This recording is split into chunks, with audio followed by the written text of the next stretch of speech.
Welcome to the Fit Girl Magic podcast. If you are ready to find your inner magic, develop great habits, and a rock steady mindset to feel confident, comfortable, and fit in your body, you are in the right place. I am Kim Barnes Jefferson, and I'll be giving you weekly doses of health, fitness, and life tips sprinkled with humor and real talk. If you're ready to be consistent without the stress of perfection, magic makers, it's time to slip into your favorite pair of PJs, grab some coffee, kick back, and listen to today's show.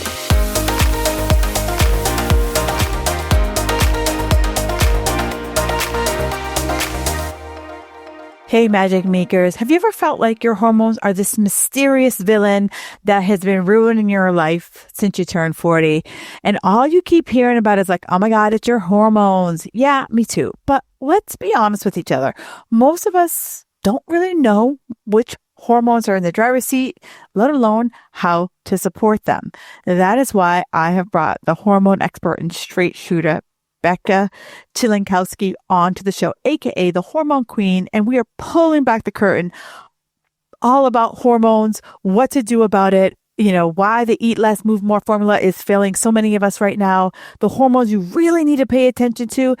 And it's not just estrogen, my friend, how overtraining and undereating is wrecking our immune system as well as our hormones, the truth about HRT and why it's not the magic pill for weight loss that we've been sold, and why the long way is the shortcut.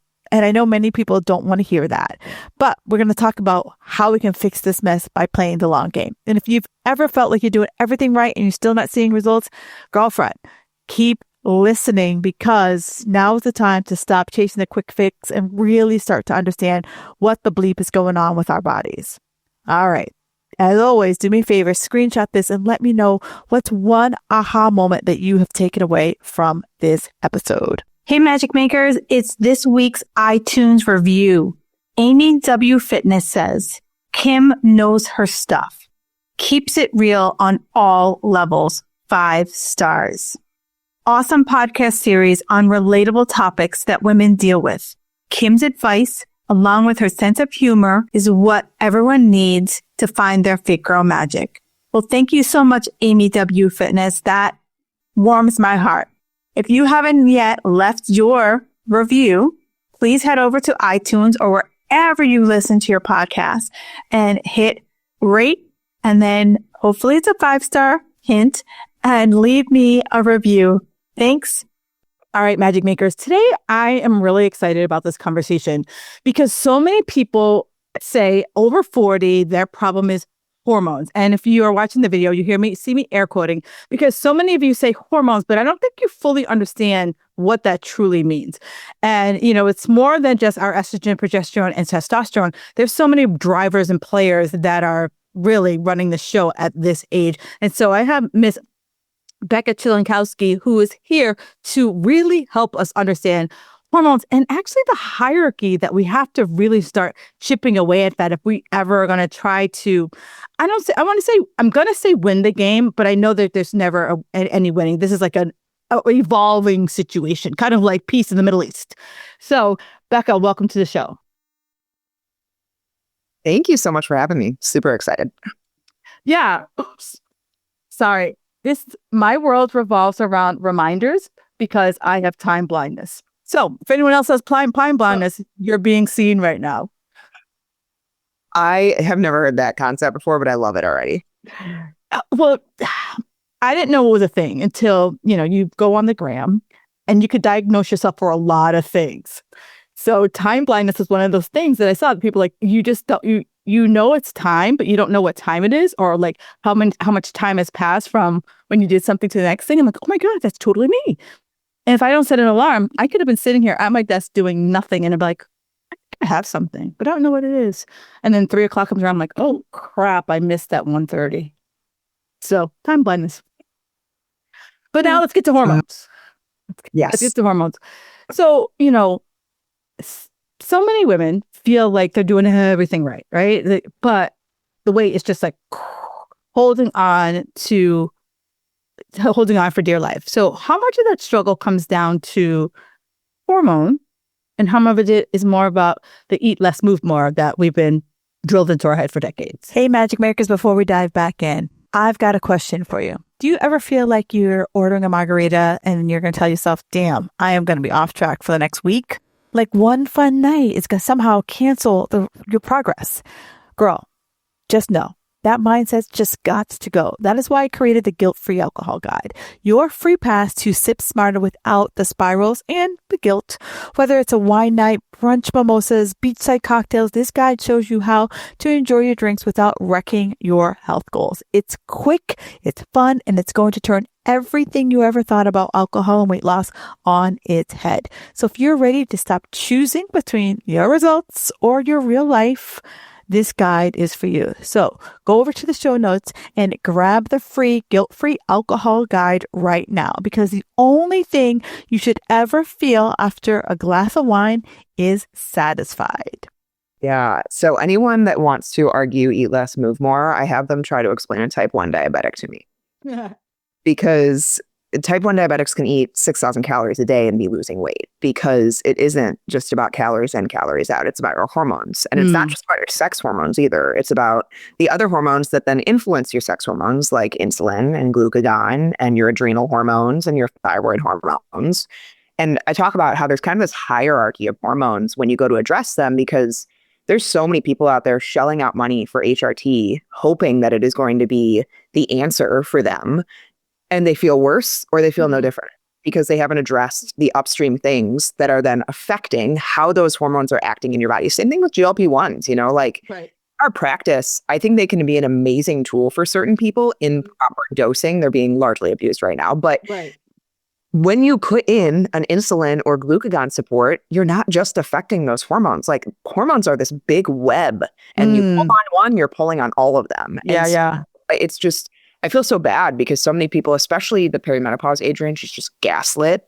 And they're like preyed upon. And it's just, it frustrates me to no end, which is why I've kind of made it my passion and my purpose to educate that population, and just help them be more informed consumers. Because so many people out there are hoping there's that silver bullet, and just for anything in life, there is no shortcut. Like, the long way is the shortcut. And it's addressing the other pieces, that are so important in terms of our stress, because otherwise you're just going to be trying to rev an engine that can't go. I just wrote something down, and you probably didn't realize that you said this, but you said the long wait is the shortcut. And, right there, you work with women, I do too. And when people come to you, they think it's 30 days to insert whatever their goal is, right? And then you're like, how do I nicely say, kinda? We do a goals and expectation sheet so we can just get that off the bat. Be like, hey, this probably isn't going to happen in that time frame, but this can happen, and we can make this happen in this time frame. It's just, I find that the most disappointment comes from that lack of communication, because people they see social media, they see, all the people on there showing what it seems like a super short transformation, but no one lifts the curtain and sees that it was years, decades, and so I say that we're just on this never ending journey, ultimately, of trying to better ourselves, self-development wise, physically, mentally, emotionally, and it changes a lot in our 40s. Agreed. And, I love how you said it. It's a never ending journey, because it's like, as we are going to get into this conversation, as you kind of solve one challenge, you're now on your way to the next challenge. And it's like, a series of dominoes that, we've been kind of pushing aside for decades. And finally in our 40s, it's like, we will not be ignored, and we have to kind of start to address the demons that we've just threw in the closet for years, and finally we just can't do it anymore. Absolutely. Yeah. And that's where I know your story, that's where you were, that's where I was. I mean, I think it's where so many women were, because I was always the, type A, more is more. Let me, oh, I'm gaining weight. Okay, I'll spend 2.5 hours in the gym instead of an hour, and I'll even less, because science, when in reality, we can't ignore cortisol and insulin function. And, in my situation, I didn't have the diagnosis. A lot of people was like, it's Lyme disease or it's Hashimoto's or it's an Mm-hmm. autoimmune condition. Like I didn't have a name for what I was dealing with. I was just gaining weight uncontrollably. I gained like 15 pounds in 2 months. Yep. I was dealing with horrible constipation, gas. I was moody as all heck. Like my poor husband, if I had like a bad workout, I would come home and not talk to him all night. Like it's, thank God he's still with me 10 years later. But it was like this, I could not control what was going on. And I thought I had all the control and I didn't. And so, it's crazy how long it actually took me to figure out what was going on. But something that we can get into or not, but basically at the end of the day, a lot of women that are struggling with this, that have done a lot of like functional work even, we find that it's actually immunological in nature to an extent. So it's when you undereat for so long, whether intentional or not, because I think a lot of women think they're eating enough, but they're eating a ton, they're exercising a ton, and it's like actually unintentional because they're eating healthy, and we know healthier foods are less calories. Exactly. And so what we find is that this metabolic adaptation that we all know happens, right? Your metabolism slows down. But what actually happens is more than that. So when the metabolic function slows down, food stays in your system longer, right? It doesn't get into cells as easily because it's a slower function. And that actually causes more oxidation, oxidative stress, inflammation buildup, which then irritates the immune cells. It irritates the gut. People get gut imbalances from that cortisol issue. People end up with creeping blood sugars. How many women I've had come to me that like diet, exercise, do all the things, and their A1C is at 5.8? Like it's this inflammatory cascade that starts to happen and you don't notice it at first. Until perimenopause hits, or I got Lyme disease, or I have an autoimmune condition now. It's like this trigger that they think that's what it is, when in reality it was going on all along. And it was stress. And so that was what was going on with me. Like I didn't have a condition. Like I just had a body that was swollen from all stress, from under eating, overtraining, probably not sleeping enough, putting way too much on my plate. And then you finally figure it out and you're like, oh my gosh, I have to slow down because there's no other way to fix this. So yeah, it's been this crazy realization that we deal with a lot of pretty complex cases in our practice, and the perimenopause immunological piece is like something that a lot of people aren't seeing. And it's pretty intense dealing with it, and not having answers, which I didn't have at first. And you're right about that, the perimenopause immune response, because it's not something that you think it is. Like in your mind, you're checking through all the things that as a person you've heard of. I've heard of adrenal fatigue. I've heard of cortisol. I've heard of, I've heard. But the inflammation piece is not something that you would expect coming out of perimenopause, because and as I kind of have more conversations with people like yourself and a lot of my clients, it is that over exercising, under eating piece that we're now just starting to understand how much of an impact it had on us. Yeah. And so when hormones start getting low, our immune cells have estrogen receptors on them. And so what happens is that being a female, we get a little screwed, unfortunately, because females have more estrogen. And the swings of estrogen going up and down actually stimulate the immune system. And that's why females deal with more autoimmunity than male do. Like 85% of autoimmune cases are female cases, because when estrogen gets high or low, like in perimenopause, what happens is B cells survive longer. So B cells are what create antibodies, aka autoimmune if they're overactive. T cells survive longer. T cells create inflammation by basically killing unhealthy cells, but then our body can't keep up with clearing the inflammation. And so most of the weight gain that most women are dealing with is not much body fat. It's literally swelling. Like they are inflamed. And it's crazy because when you can calm things down, that actually can come off pretty fast. And I always tell people, if you gain weight rapidly, I can promise you it's not body fat. Like some of it might be, but most of it's probably water and swelling. It's like this crazy realization that I had. And I was like, oh my gosh, that makes so much sense. And it's true, because if you think about, one of my challenges, like I was putting on like 15 pounds a year, and like a lot of my clients doing all the right things. Like I was not eating crazy. I was at McDonald's every day. I was still exercising. And it was just like, that is like 15 pounds literally isn't, from eating like crap. And so I think what you're talking about is the inflammation. And if I look at a lot of my women, they look fluffy. Mm-hmm. Yeah. They're not like, it's not like a fatness. It's like, there's just like, it feels like if you put a, pin in them, it would just all drain out. Completely. That's how I was too. Like I was so strong and I had some muscle definition, but you could barely see it because it was just like swelling on top of it. And my face was like, looked like a puffer fish. Yep. I was working out and like I said, I was strong. I held a lot of muscle, but you just couldn't tell. And it was just like this, the swelling, like your eyes feel kind of swollen.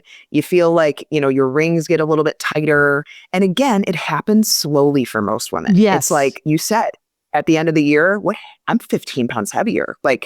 And it's just this slow metabolic decline that then leads to all of the other things. Like it's not, I always tell people, point to your metabolism. It's everywhere. Point to your immune system.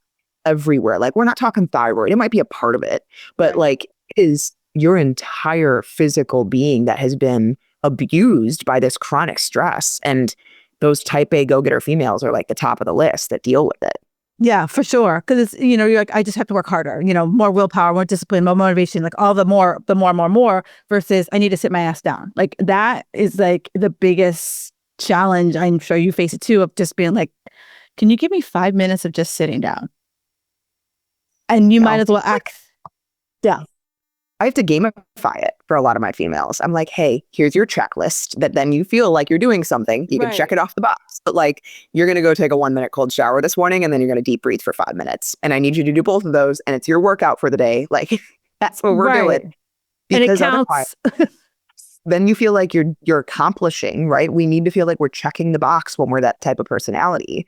And it's so hard. And the other piece that we don't think about is like when you start to lose your hormones, which is happening earlier and earlier because of stress. Like most women in their late 30s are dealing with some variation of perimenopause already. Oh, yeah. And so you lose hormones. Well, now you've lost your backup to your stress system. Yes. Like, you don't have the tolerance to stress anymore like you used to, which is again why isn't what used to work working anymore?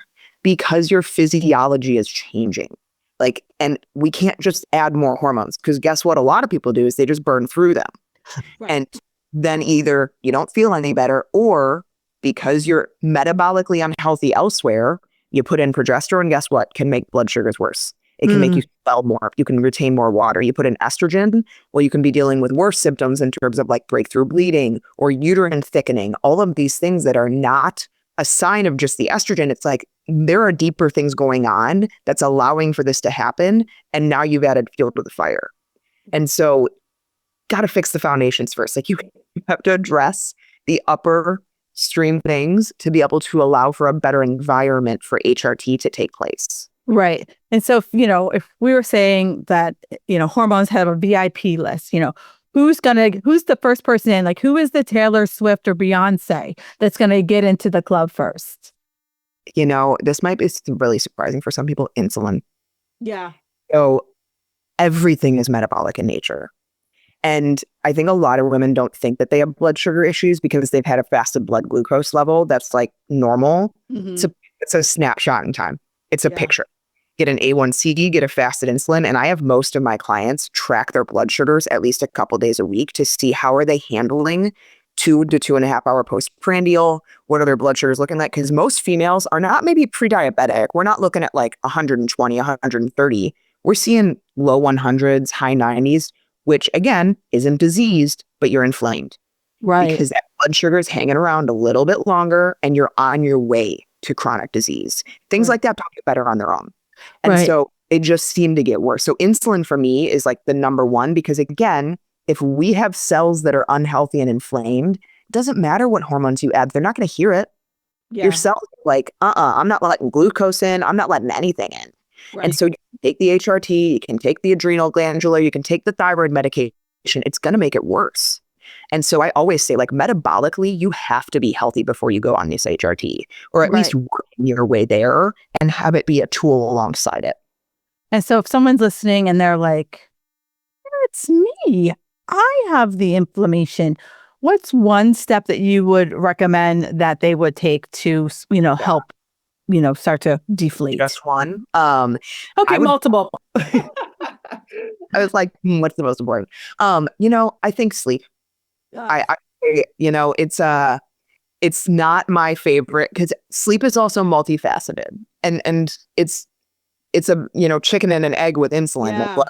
So like sometimes blood sugar issues can drive sleep issues. But I always joke, I would rather someone sleep 8 hours a night and eat cheeseburgers than sleep 5 hours a night and eat salads. Like it's so pivotal in everything. And you will not get anywhere without sleep. And so if you aren't sleeping well, okay, we need, if you're in bed for 8 hours, but you're up for 4 of them, like we need to discuss about what potentially could be going on. Driving that could be, you could need hormones, right? You could need progesterone to help. You could need GABA or glycine sleep is an experiment, honestly, with a lot of people because there's so many factors to it. But, do the due diligence, get sunlight in the morning, turn down lights at night, get it cool at night, get in bed at the same time every night. Sleeping before midnight counts as like double compared to sleeping after midnight in terms of restfulness. So there's a lot of things you can do before you go the supplement route, but we use a lot of times phosphatidylserine or like some type of cortisol clearing support to take before bed can help a lot of women in perimenopause because it can help stabilize blood sugars. Putting a snack before bed for some people can help. So it really is a little bit of an experimentation, but sleep's number one. 2, I would say, is in the perimenopause timeframe. I don't think you have to remove carbs, but I think that you have to be smart. Yes. And I find that a lot of women, because as you lose hormones, you do start to get a little bit more insulin resistant. I find that doing more of a like keto green style, but you have to eat enough fat. Most women just go low carb and don't add fats in, and then they're just low calorie.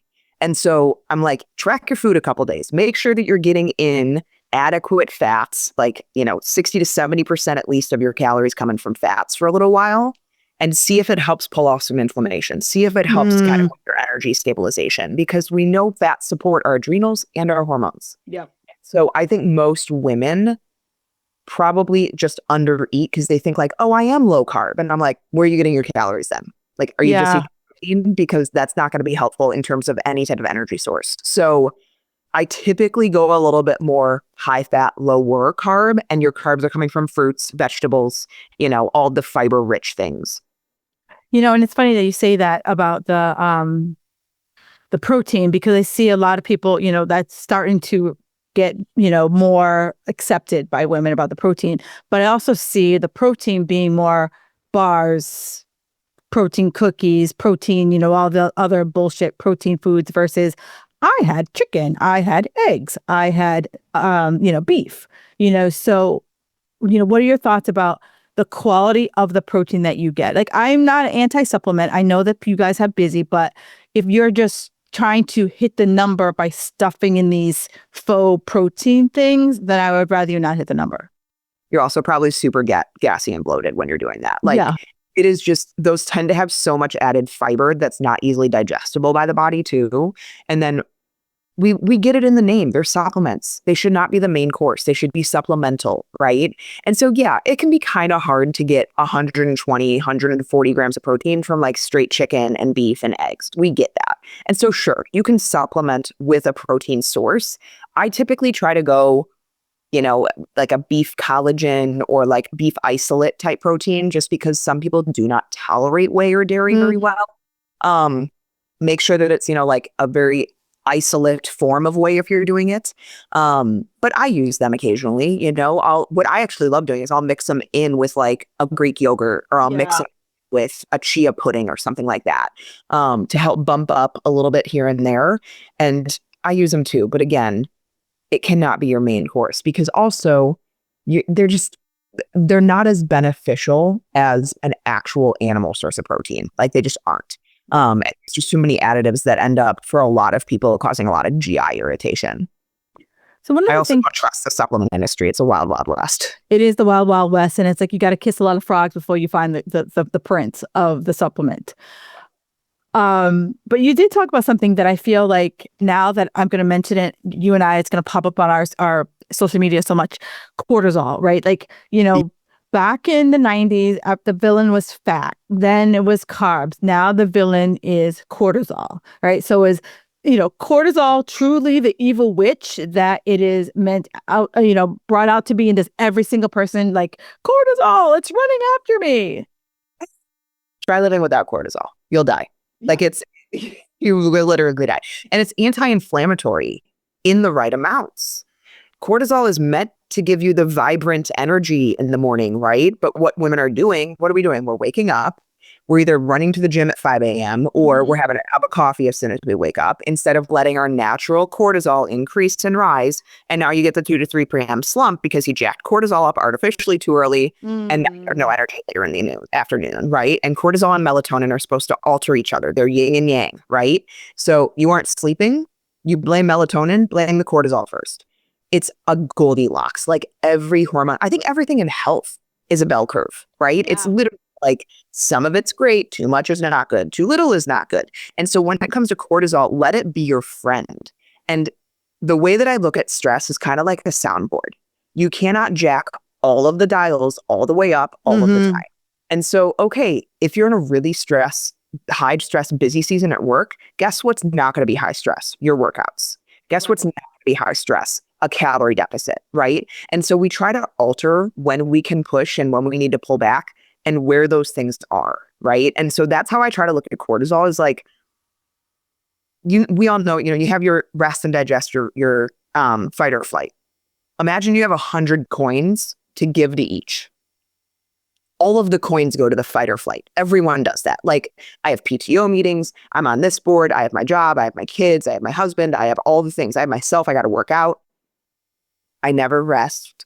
I never deep breathe. I never take baths. I never read for fun. I don't put any coins in that. And we wonder why we have no sex drive. We wonder why we have no F's to give. We have no patience with anyone.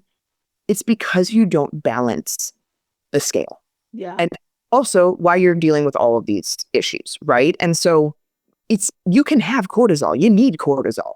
You just have to be very aware of your situation that you're in at the time and give and take a little bit. Like you can't just keep piling things on your plate. Yeah. You can't. I think of the really strong Sister from Encanto.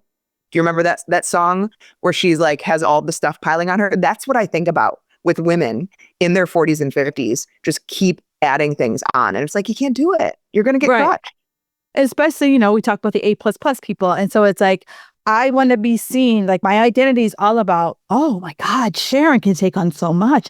I don't know how she does it. Meanwhile, Sharon's like, like dying, but she's getting all the accolades because Sharon's doing it all. Yeah. Yeah. You will until you crash and burn. Right. Because everyone does. And it's sad that, I had a burnout person on the podcast, and it's sad that, from the outside, you and I as coaches were like, yeah, Sharon's going to hit that wall. I'm going to give her about a month. And then that's when it's going to come. And you kind of like, and for those people who are the Sharons, they need to hit the wall. Like I can't tell you the wall's coming because you're going to be like, oh no. And you just have to wait. Yeah. Yeah. And you look for symptoms too. I always tell people the biofeedback your body gives is such a gift if you listen to it. Yes. But people ignore it and ignore it and ignore it until you literally can't get out of bed. Like if you have zero sex drive, if your hair is coming out a little bit more, if you're like, your workouts feel kind of flat lately, we all have a day here or there. Hormones are hormones, but like you should not be months at a time where you aren't lifting heavier. You feel like your moods are all over the place. The scale's slowly creeping up. You maybe are like having zero appetite or nauseous when you eat. You have your skin's drying out. Like all of these things are indications from your body that it ain't doing good. Right. And so you need to listen to it. And if you aren't sure how to listen to it, find someone to help you. Like the time that I wasted trying to figure things out on my own, seen it. And people are always like, oh, it's just so expensive. And I'm like, think about the time lost. Think about the money lost. Because that's what I didn't consider. I just considered like the price tag on things. And I was like, oh, I can't afford that. You know what I couldn't afford? Continuing to gain weight, being miserable in my marriage, not having any confidence in myself, and everything else around me was falling apart. Like, how long do we put up with that?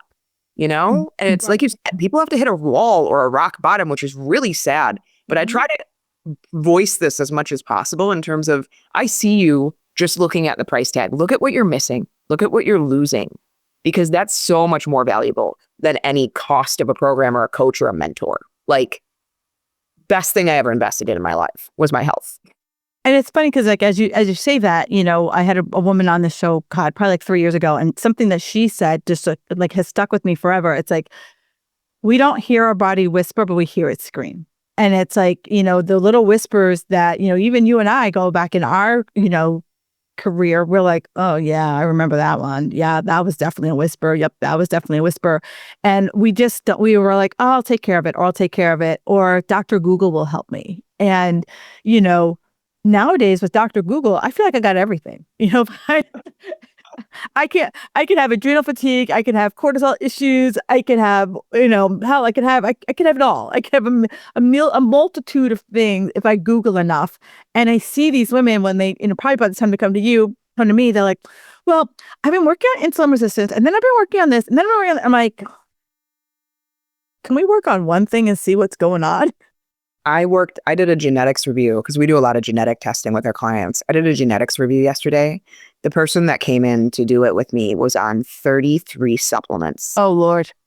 And we started the call and I was like, please tell me you're not taking all of these. And she was like, I am. And I was like, do you know why you're taking that? Like, there's multiples in here that are kind of either contradicting each other or causing you to overdose on certain vitamins and nutrients. And like, we just try to Band-Aid or DIY our health. And it's just, you end up wasting all the money on all the things that you're buying that aren't working because you're either not doing it in the right process, they're not right for you and your body. Like, it's just, I think we unfortunately have fallen prey to like the influencer world of this is the golden ticket, this is a supplement that's going to help this. And then we end up with a cabinet full and we have no idea where we're taking half of them. And it's so frustrating to see because in most cases, people can get things turned around pretty quick if you do the right things. Yeah. Talking 5 years of, taking all these things and like get better, get worse, get better, get worse, right? So it's just, if you don't do the foundations, it doesn't matter what pill you take, what injection you do, like it's not going to create a lasting effect for you. Now, what would you consider the foundations? Yeah, great question. So like I said already, sleep, I think is huge. Diet variation is a really big one. Yes. So, we deal with a lot of chronic gut issues too. And one of the things that we see a lot are people come in and they're on a list of like 12 foods that they're eating. And that's it. Because everything else they've taken out, they can't handle, their gut responds to things. And one thing that I try to explain to people is that there is no right diet.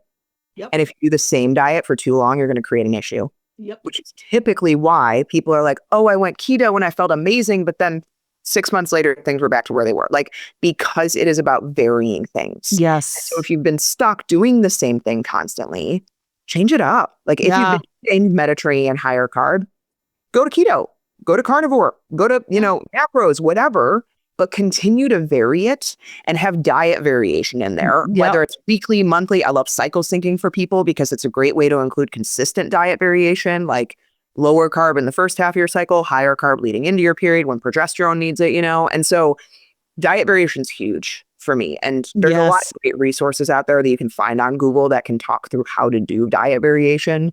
So like those two are my top two. Yeah. And then movement and exercise. I always say that muscle is your accident forgiveness of life. Like, if the more muscle you hold, one, the less likely you're going to fall and break a hip when you're in your 60s or 70s. The more metabolic forgiveness you're going to have because muscle is a parking lot for glucose. And so your liver can handle some glucose. But if you don't have a ton of muscle to hold the extra glucose that you consume, it's going to fat. And you're dealing with high blood sugars all the time. And so muscle tissue also, gives everyone the lean, toned look that we want, right? So muscle tissue and lifting heavy weight is like preventing of osteoporosis, helpful with aging better, and it helps people look how they want to look. So those top three are like it. And then manage your stress, what we've been talking about. I think if people ate adequately and varied their diet, they got good sleep, they exercised consistently, and they were just aware of their stress, people's lives would be a lot easier. Yeah. A lot easier. What you just said, nail on the head, is that stress awareness. Some people are like, oh, this is just how my life is. And you're like, is it? Is it? Maybe you created that. You're right. And it's, some people are, that's what gives them like purpose, is that they're the center of it all, or, maybe you just always had chaos in your life and when it's calm, you don't know what that feels like. It's terrifying.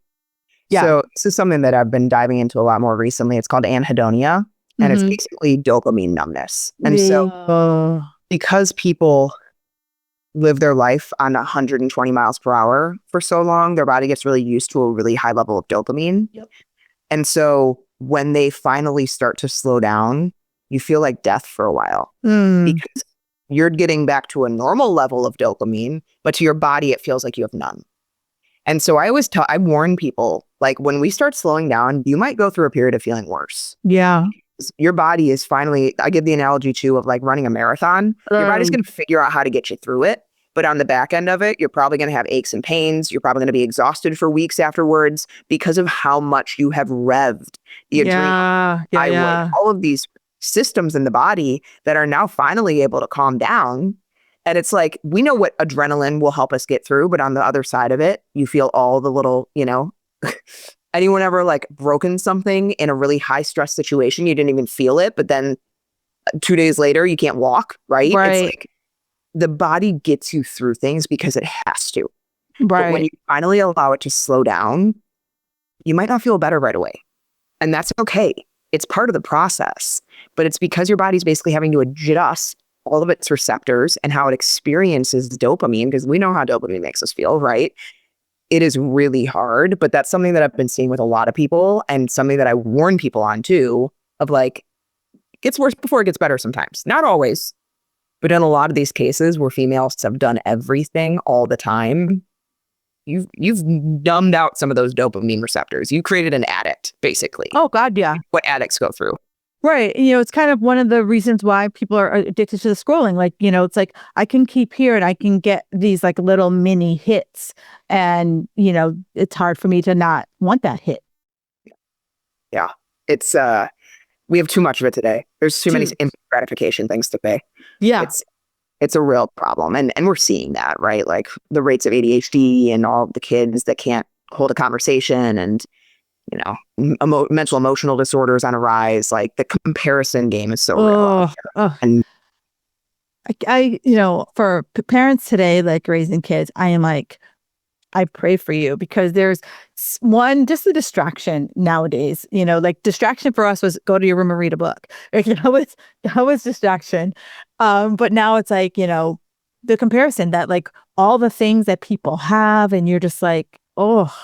I know. I have a 6 and a 3-year-old, and I'm like kind of terrified in the world they're going to grow up in. And you can only protect them so much. You can only keep away from them so much. Like it surrounds them, And so all I can do is like, okay, every night of the week, we're going to be in gymnastics. We're going to be in soccer. We're going to get you out of the house, get you away from screens so that I can actually have you move in the summertime. Thank God I live on a great block. The kids are like out the door at 9 a.m. Don't come back until 5. And I just on the porch and make sure they're okay. Like, because it is an uphill battle as a parent nowadays of trying to raise your kids right, and right is different for everyone. I don't want to like shame anyone, but no, you're right. Like, because it's like, this is what we do as a family, but then, their friends are like, they do other things. And you're just like, you're constantly in this, like, good Lord, like, am I, I'm damned if I do, I'm damned if I don't. Exactly. I'm the mom that my kids joke all the time. Carson's like, Mom, you don't like sugar. You like vegetables. And I'm like, yes, I do. I like both of them, but I don't eat the sugar because it makes me not feel good and it makes me not as healthy.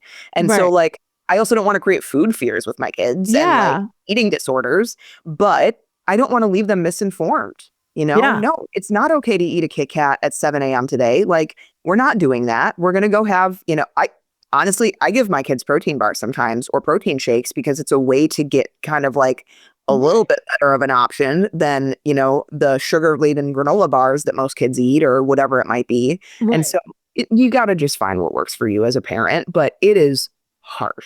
It is so hard. Just try to be the example. That's what I tell myself. It's hard to be the example because like then you become that mom, right? So like you're sitting around at soccer or all the things and they're like, oh, there's Becca. I've started to take pride in that. Right. But it's like you just see the kind of the whisper like, there's Becca. And you're like, girl, I'll be over here living my best life.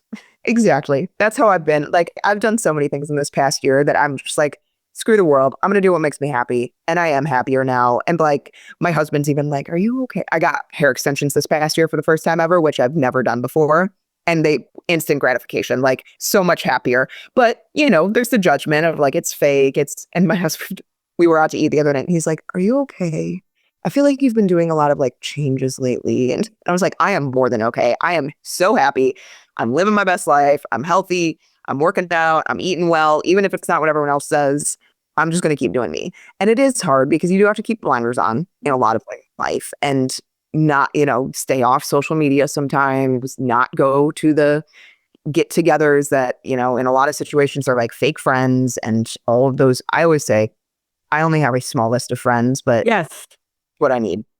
Yes. They support me when I'm losing or winning. Like, right. They're the friends who could show up with a dead body and a shovel and they're like, I'm getting in the car. Let's go. I don't know why, but you probably had a good reason. This probably, all I got to do is put on a bra, or do I need to put on a bra? Let me know. Hopefully not. Right. You're like, okay, let's get in the car and we'll talk about why this is happening right now. It's so true because life's just too short. It is. It's short. Way too short. Way too short. Yeah. And so as we're talking, you know, some of the people are listening and like, okay, you know, you kind of talked a little bit about HRT. And so most people, you know, you're either told, oh my God, it's got to give you cancer, or oh my God, it's the best thing since sliced bread. You know, is HRT this like overnight fix? I think in some cases it can be for certain symptoms. And you know, it's very clear in research, unfortunately, that when you lose hormones, your health declines. Right? Vascular health, cognitive health, metabolic health, like it is very clear. And there have been some really screwy studies that have happened, the WHI, like all of these things that have damned estrogen therapy for women, which I think is such a disservice. I think I saw a statistic a couple weeks ago. I believe only 5% of women are on HRT. Oh, wow. Which is just heartbreaking, to be honest. And I know that the first half of this podcast, I talked about how it's not a silver bullet. I do support it, though, in nearly every case, in some way, shape, or form. Yes. Because you deserve your mind back, your energy back, your, honestly, sanity back, your relationship back. And in a lot of cases, you're not getting that from a holistic method. Right. You can create a great environment for HRT to thrive in it. You need to also pick the right type of HRT. And that's another area that I kind of feel very passionately about, just because of clinically what I've seen, people coming in that have been on super high dose pellets or, you know, have been on jacked up progesterone that's like 300 to 400 milligrams and all of these things. Then more is not more. Right.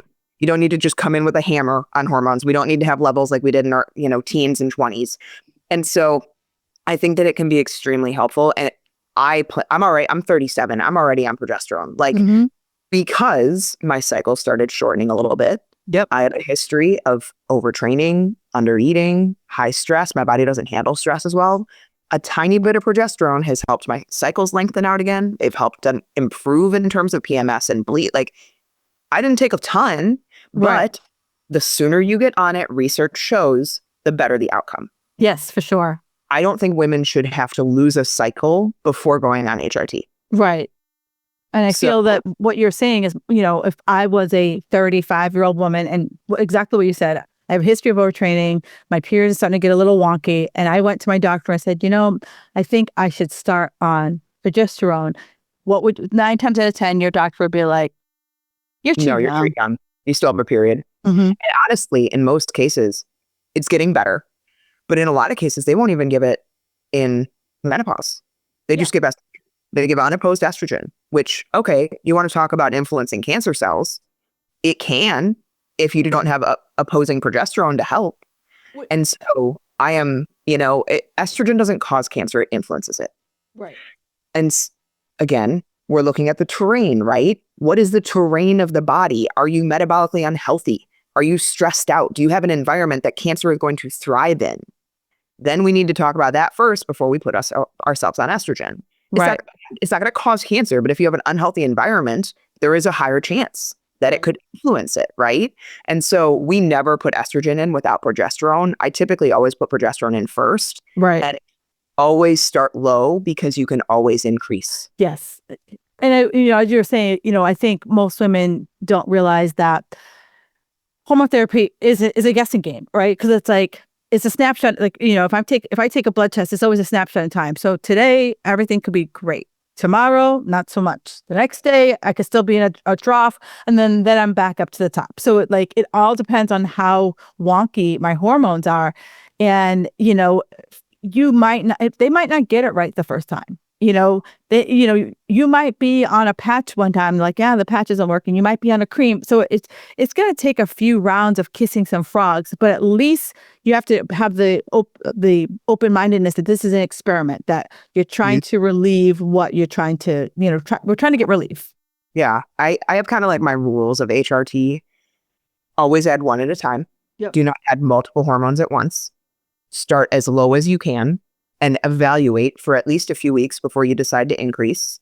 Get blood work every 3 to 4 months to look at not only your hormone levels, but other levels. Like, for example, people typically go on way too much testosterone in my experience, which then thickens blood, causes cardiovascular issues, can cause other issues blood sugar wise and insulin wise. And so you need to monitor blood work and make sure that what you're on is actually what you need to be on. Right. And if you're also on like thyroid medication, that might need to be adjusted too if you start going on HRT, because again, the endocrine system is a web. And so you need to have someone that cares enough to monitor it, ask questions, and make sure that where you're at is where you should be at. And it might change over time, right? A lot of women have HRT in their 40s, but then they hit a physiological menopause at like 52, 53, and things completely bottom out. And now you need to adjust again. And that's okay. But it's totally an experimentation in a lot of cases. I find personally that patches seem to be the most well tolerated for women when it comes to estrogen, because we also do injections and troches. Injections are very bioavailable, so they're very potent. So a lot of women don't handle them well. Right. They get bloated, breast tenderness, like that estrogen dominance type symptoms, even at low levels. And so I usually start women with patches because it seems to work a lot better as like an entry into it. And then you can also do cream on top of it if you need, for like vaginal dryness or whatever it might be, because creams are not as systemic. So if someone has a history of breast cancer or uterine cancer, creams are a lot safer because they don't get systemic like a patch does or injections do, right? I always avoid oral estrogen because it is going to have to stress out the liver to get to the system. Yeah. It has to bypass the liver. So we never like to do oral estrogen. It's a lot more toxic. And then progesterone, always bioidentical in all cases. And testosterone is another one that I think can be really helpful for women. Even sometimes a little bit higher levels than like what most women normally and naturally would be at are safe in perimenopause and menopause. But again, you got to watch levels, because if you're taking testosterone and estrogen and progesterone, testosterone's flown into estrogen. Now estrogen's getting really high. Like, you got to monitor with someone. So those are kind of my main rules with hormone therapy, because most people aren't doing it right. Right. And so if I'm someone who, we talked about this before we hit record, most people are told HRT is, if I'm gaining the menopause weight, most like HRT is the key to weight loss. And, for some people, yay or nay, depends. But, how would I measure progress if I do go to the HRT route? Yeah, most people typically go on them because of symptoms, right? So, if females are dealing with irregular periods or really heavy periods, hot flashes, night sweats, mood changes, vaginal dryness, breast tenderness, dry skin, dry eyes, headaches, you can't concentrate, right?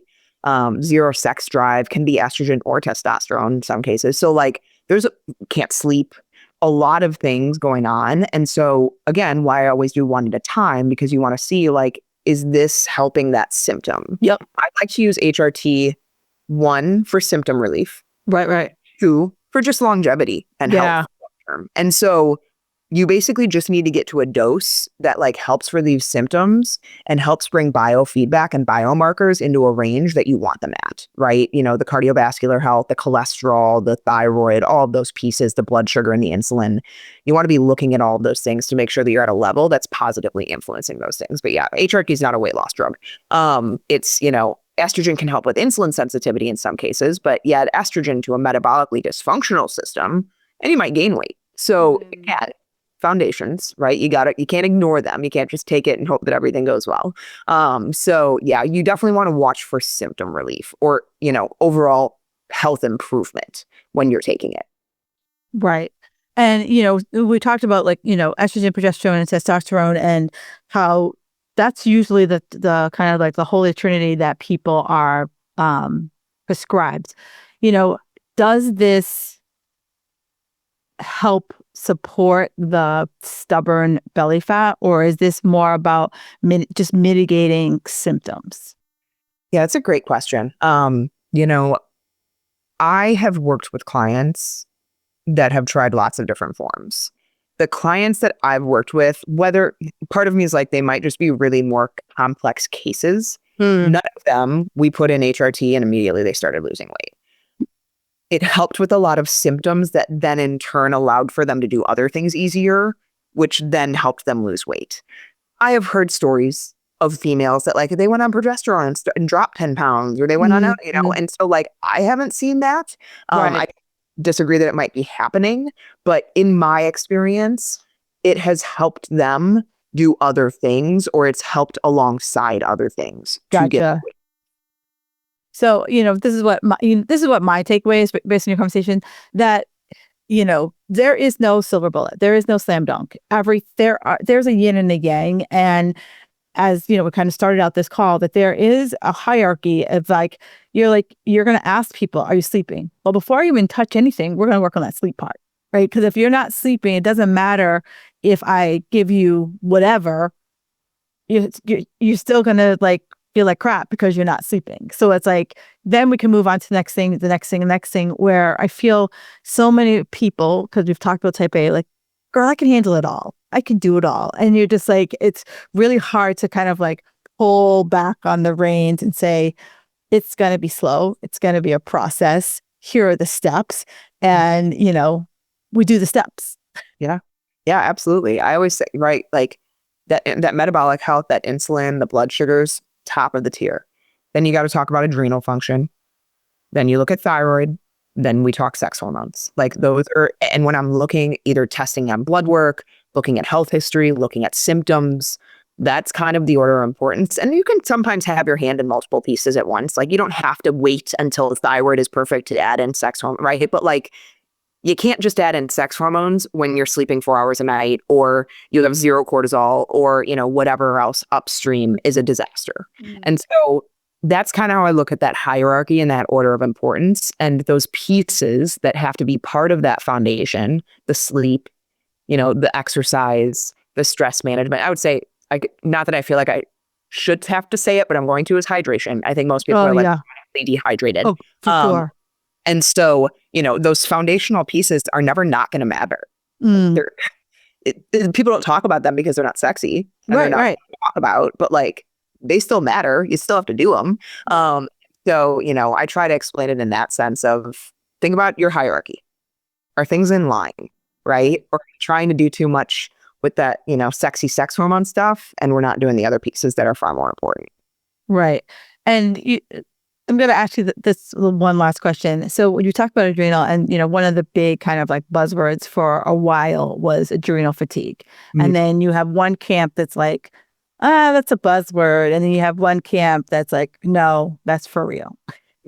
So I've gone back and forth.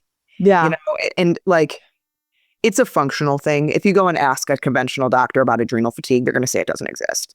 I see insensitivity to cortisol is what I see. Again, it's the boy who cried wolf, right? Yeah. You have, you know, 1 cup of coffee, you're feeling great. You have 2, maybe feel a little bit better. You have 3, you don't experience it anymore, right? You have some cortisol, you feel great. You have a little bit more. That's like that, you know, you're still in that acute type phase of high cortisol. You feel like you can handle everything in that phase.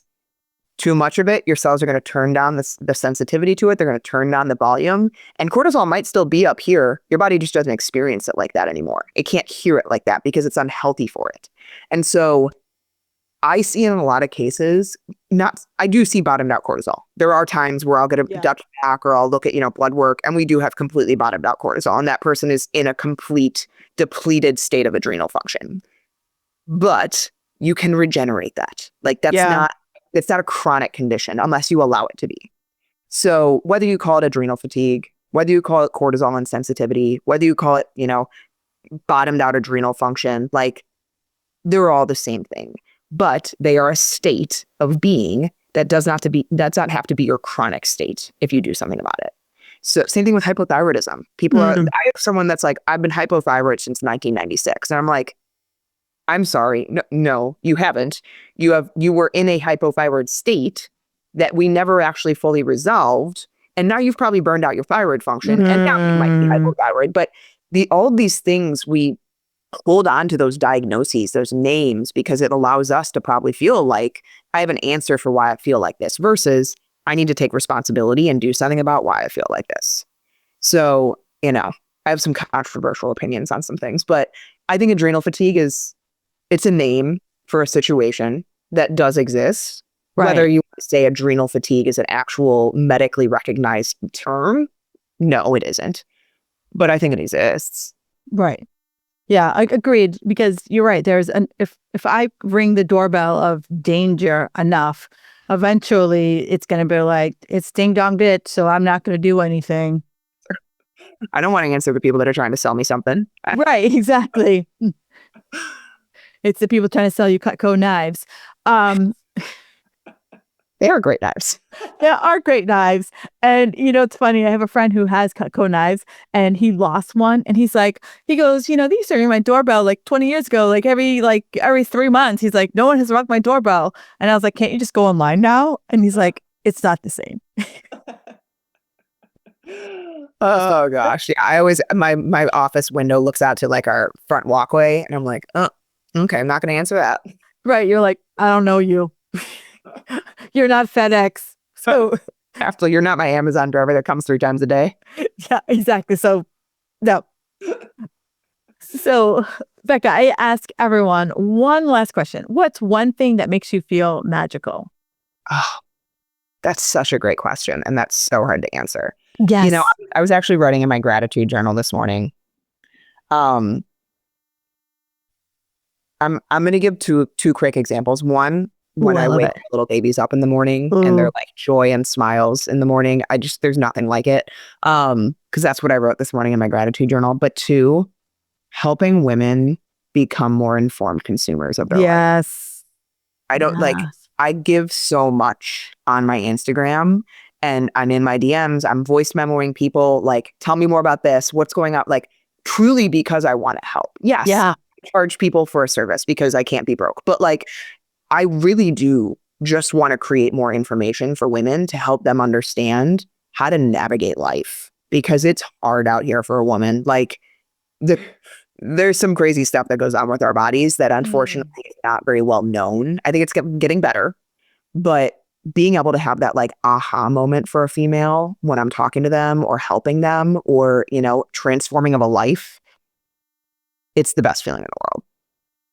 Yeah. It's funny. I've asked this for over 200 episodes, and I never get the same answer. Everyone's happiness is different. And I would expect that after 200, I would get like some like overlapping, but everyone has been like, and it's really like cool that it's like, wow, I have yet to get a like repeat. Yeah. Yeah. No, that's, I just love how different everyone is, which is again, why I think work with someone, because your individuality matters. And a template ain't always going to be it for you, Yeah. For sure. For sure. A template no longer works. And this has been such a great conversation. And I thank you so much for taking the time out to do this with me. And Magic Makers, really like, where can they find you on the socials? Yes. You talked about Instagram. Where can they find you? Super easy. I'm mainly on my Instagram, at the Hormone Queen. Oh, so super easy. My business partner and I she's the Poop Queen, because she does all digestion and constipation. Oh my God. Is your partner, what's your partner's name? Liz. Okay, so you know what? She's going to be on the podcast too. Oh my god, I didn't know that. We could have had a double. We could have had a double take. A double dipped. I know. Yeah. So her and I are the queens. You know, one of our clients actually was like, "You guys are the queens," and I'm like, "I'll take that name." So I'm on social media mainly. Fitmomlife.com is our website, and then we also have a podcast. I'll have to reach out to you. The Health Revival Show. So we've been doing that. We're at like 800 something episodes. So yeah, lots of places you can find me, but I'm mainly on Instagram. Yeah. So ladies, follow her, follow the Poop Queen because she's going to be on the show too. And if you've anything that sounded like, wow, this was like blew my mind, screenshot it, tag us both on the gram. We are givers. We want to make sure that you just are not like spinning your wheels and just following bullshit advice out there. All right, Magic Makers, enjoy the rest of your day, and I will talk to you next week. Thank you for listening to the Fit Girl Magic podcast. If you've made it this far, yay. I'm thinking you enjoyed the show. Let's continue the conversation on Instagram. You can find me at Kim Jefferson Coach. In order for me to keep sharing this message, do me a favor and leave me a 5-star review on iTunes. While you're there, don't forget to subscribe so that you won't miss an episode. New episodes are available every Wednesday. The Fit Girl Magic podcast is intended to provide you with tips, tools, and strategies that will help you make better decisions about your health. I really appreciate your feedback and your support. Thank you so much.